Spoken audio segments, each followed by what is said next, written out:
sur un état des lieux, le drone et la licence de l'année sont payés.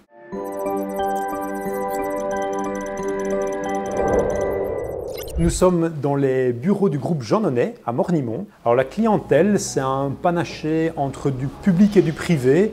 On va des gros aménagements d'abord, des chantiers qui peuvent durer plus d'1 an, jusqu'à des tout petits chantiers qui vont faire seulement quelques mètres carrés. On fait vraiment l'ensemble des activités de construction qu'on peut trouver dans nos métiers. Depuis quelques années, on utilise les drones sur chantier pour plusieurs choses.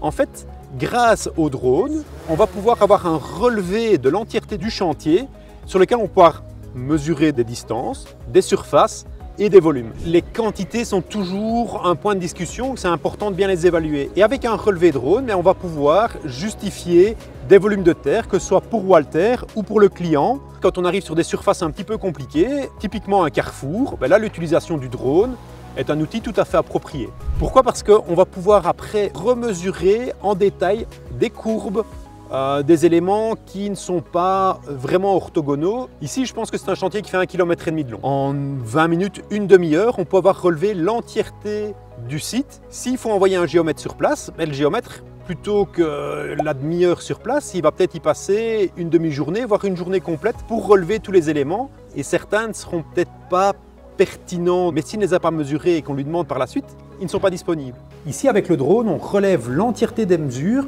et puis seulement après, on verra celle qui nous intéresse. Chez nous, on a vraiment la philosophie, les bons outils pour faire du bon boulot.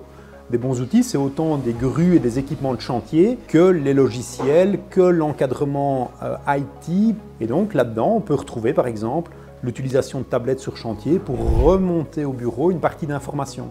C'est également dans l'autre sens, c'est renvoyer du numérique, du bureau vers le terrain. Et donc, avec le client, on peut lui proposer quelque chose de neuf, de différent. On passe du croquis ou du plan en 2D vers vraiment une présentation immersive dans leur projet. Si on veut commencer la photogrammétrie, il faut un drone qui va être entre 500 et 1000 € et à peu près 1000 € d'abonnement annuel pour le programme de photogrammétrie. C'est plus le temps qu'on va passer à maîtriser la technologie qui va être impactant que le coût réel de l'appareil. Alors l'intégration, elle se fait de deux manières. On a des quick wins qu'il faut pouvoir faire. Les drones en ont été un. On achète un petit module, on le teste, ça fonctionne, on y va.